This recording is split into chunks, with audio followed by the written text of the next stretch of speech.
The show start.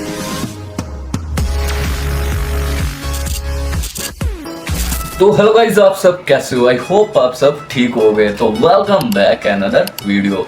तो आप सब कैसे हो? आई होप आप सब ठीक हो गए। तो आज की रिएक्शन वीडियो करते हैं शुरू बिना टाइम वेस्ट किए। तो आज हमारी वीडियो का टाइटल है कपिल के कहने पर सुधा मूर्ति ने अपना ही कोई पुराना किस्सा बताया। तो देखते हैं वीडियो कैसे की है, देखने में मजा आएगा। और करते हैं वीडियो शुरू। सब्सक्राइब कर लो यार सबसे पहले और वीडियो को लाइक कर दो। तो करते हैं वीडियो शुरू। अच्छा, सुधा जी के बारे में भी हमने सुना है। सुधा जी, आपने जेआरडी टाटा साहब को कुछ चिट्ठी लिखी थी, कुछ आपने शायद उनसे कंप्लेंट किया था किसी, वो क्या किस्सा था Sudha ji? I think we are all famous for writing letters. Asking Pride of India. 1974 हम बेंगलुरु में टाटा इंस्टीट्यूट में एमटेक कर रही थी। मेरे क्लास में मैं अकेली लड़की थी। मैं बीए किया था 1972 में। उस साल भी यूनिवर्सिटी में मैं अकेली लड़की थी, सब बॉयज। और तो मुझे अमेरिका में स्कॉलरशिप मिल रहा था पीएचडी करने के लिए। एक दिन मैं हॉस्टल को आ रही थी और एक चिट्ठी नोटिस बोर्ड पे था, Telco Pune Jamshedpur is inviting young bright engineers with a good salary training, लेकिन बाद में lady students need not apply. दो लाइन था। आपके एडवर्टाइजमेंट में होता है ना, cigarette is injurious to health, छोटे लेटर में ऐसा था। मुझे बहुत गुस्सा आ गया और वो 22 ईयर्स 23 ईयर्स की थी। गुस्सा उस समय ज़्यादा आता है, अब आजकल नहीं।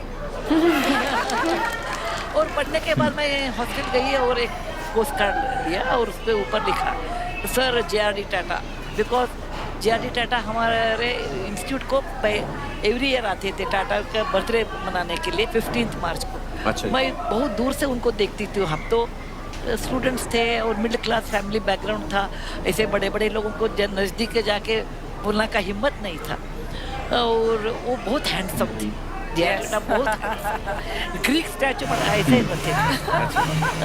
और मैं आके चिट्ठी उनको लिखा कि sir mister JRD Tata, when country was not independent, that time your group started chemicals, locomotive and iron and steel industry, and you are always ahead of time. And समाज में महिला और पुरुष दोनों 50-50% होते हैं, और महिला को आप चांस नहीं दिया तो you are cutting the services of women. That means your country will not progress. And I'm कभी महिलाओं को एजुकेशन नहीं है, कभी उनको जॉब को अपॉर्चुनिटी नहीं, तो ऐसा कंट्री और ऐसा समाज कभी ऊपर नहीं आता है। और ये मिस्टेक है आपका कंपनी का। ऐसे हम लिख दिया और उनका एड्रेस मुझे मालूम नहीं था। हम हुबली के हैं, इंटरनेट नहीं उन दिनों में। हमने ऐसा सोचा कौन नहीं लिखा है lady students need not apply, Telco company ना। ओके, जेआरडी टाटा टेल्को बॉम्बे, इतना ही मैं एड्रेस लिखा के पोस्ट कार्ड पोस्ट किया। हमने ऐसे ही लिख दिया। जेआरडी टाटा तो अनभिषिक्त सम्राट थे ना, उनको पोस्ट कार्ड मिला। वो पढ़ने के बाद उनको गुस्सा आ गया। वो बुलाया, एक लड़की पूछ रही है ये न्याय नहीं है और ये अन्याय है, ये बराबर है, उसको एक चांस देना चाहिए। वो अच्छा किया तो देखेंगे, अच्छा नहीं किया तो अपना पास फेल करेंगे। उस समय मैं लेडीज हॉस्टल में थी। उस समय लेडीज हॉस्टल में टेलीफोन नहीं होता था, क्योंकि बॉयज से हम फोन करते हैं। तो सोचते हैं बिना टेलीफोन भी पत्र लिख सकते हैं ना। एनीवे, हमें टेलीग्राम आ गया, please attend Telco's final interview at Pune at our expense, first class train ticket. Pune और बेंगलुरु में प्लेन नहीं था उस दिन में। ये 1974 साल है, कितने 50 साल हो गया ना। और मेरे सहेली थे, वो सब पीएचडी करते थे, सब मुझे बता दिया चले आप जाइए, पुणे में साड़ी बहुत सस्ता मिलता है, 30 रुपए को साड़ी मिलता है। हम सब 30 रुपए दिए और एक साड़ी मुफ्त में आपको देते हैं हम, आप चले जाइए।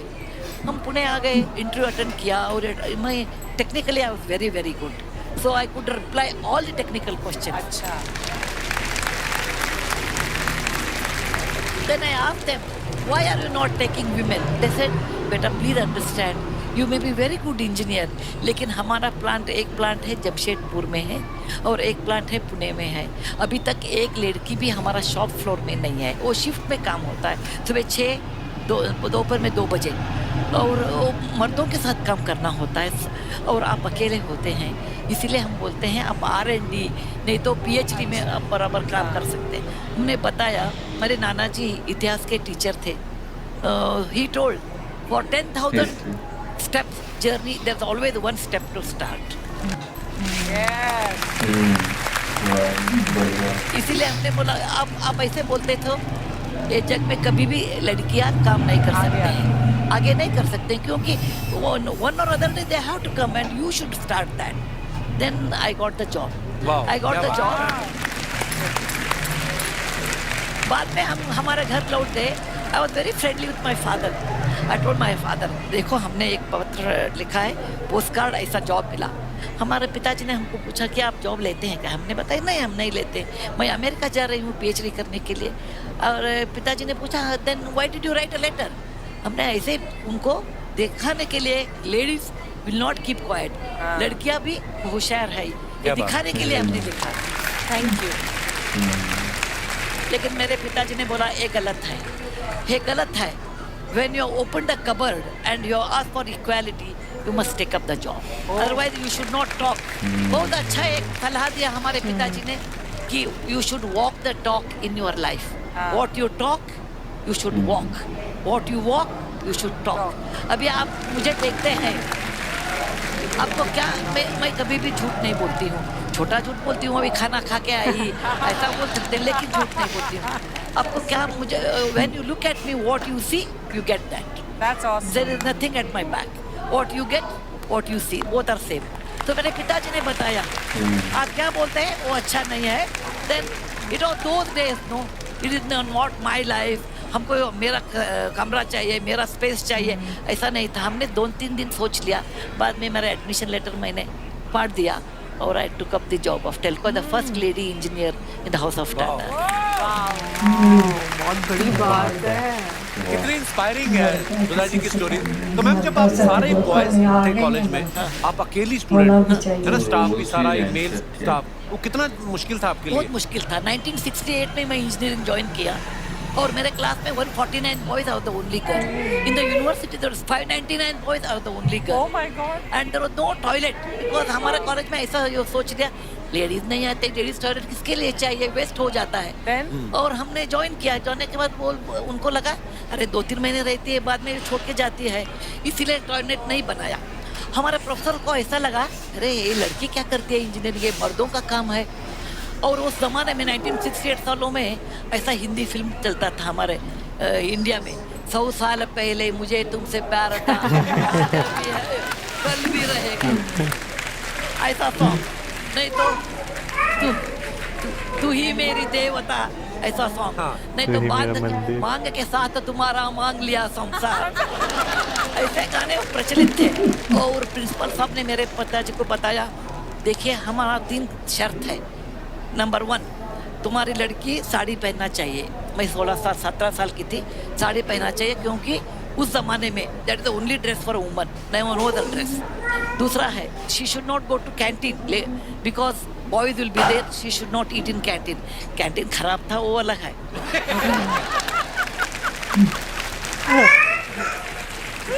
तीसरा कंडीशन था आपकी बेटी किसी बॉय के साथ बात नहीं करना। अरे बॉयज ही ना मुझे साथ बात नहीं करते थे, वो डरते थे। अच्छा। ओके, लेकिन वो बहुत मुश्किल था। हमने मन कर दिया कि नहीं, I will do this engineering.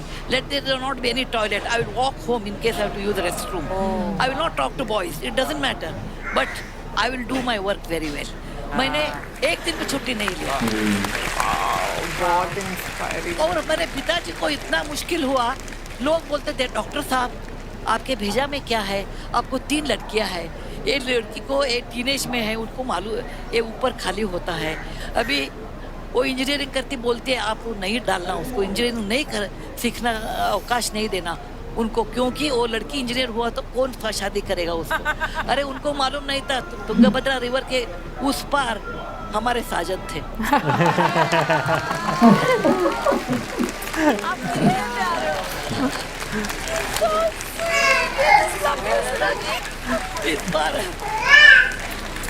इस पार साजन, उस पार साजन, तो इसीलिए किसके मन में नहीं था, हमारे सब मिजाज के सब लोग गाली देते थे, लड़की इंजीनियर होती है, असंभव, ऐसा संस्कृत में बोलते हैं ना, असंभव, असाध्य, परंपरा नहीं है ऐसा कुछ।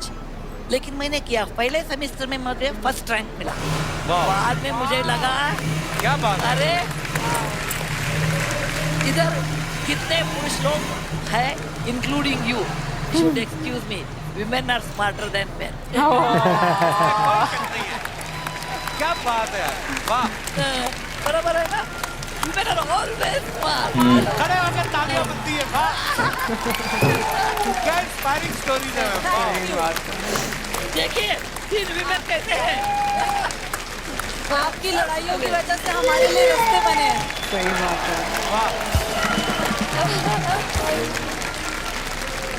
और सेकेंड सेमेस्टर में वो सब मेरे क्लासमेट आके बोलते थे, सुधा जी मुझे आपका नोट्स देना, सिविल इंजीनियर में सर्वे का ड्राइंग देना। मैं उनके ऊपर तरस खाती थी और देती थी। तो मैम नारायण मूर्ति सर के साथ पहली मुलाकात कब हुई फिर? नारायण मूर्ति के एक मित्र थे, उसका नाम प्रसन्न, वो मेरे कोलीग थे पुणे में। अच्छा जी। और हम बस से जाते थे हर रोज काम के लिए, और हर रोज एक बुक लेते थे। Every book has this, Narayan Murthy Istanbul, Narayan Murthy Peshawar, Narayan Murthy मेरे कोलीग थे पुणे में। अच्छा जी। और हम बस से जाते थे हर रोज काम के लिए, और हर रोज एक बुक लेते थे। Every book has this, Narayan Murthy Istanbul, Narayan Murthy Peshawar, Narayan Murthy Paris. मुझे लगा ये Narayan Murthy international bus conductor है क्या, कौन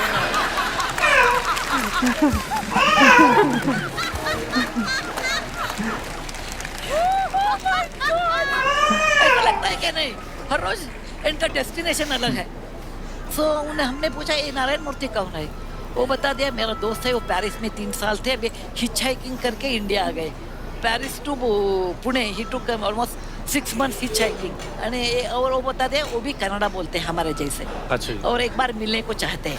मुझे लगा एकदम फिल्म हीरो के साथ जैसे हैंडसम और बोल्ड, नारायण मूर्ति डैशिंग, इंटरनेशनल बस कंडक्टर आते हैं।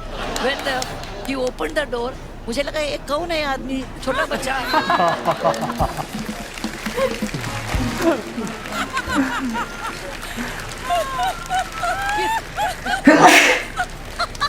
ये बंदा किस कॉलेज का स्टूडेंट है? मैंने बोला ये कौन है, यही नारायण मूर्ति बता दिया। That's my first time meeting with Narayana Murthy. Narayana Murthy शादी में ये कितने किलोस थे, अभी उतना किलो ही है, because I am a bad cook, my husband has maintained the.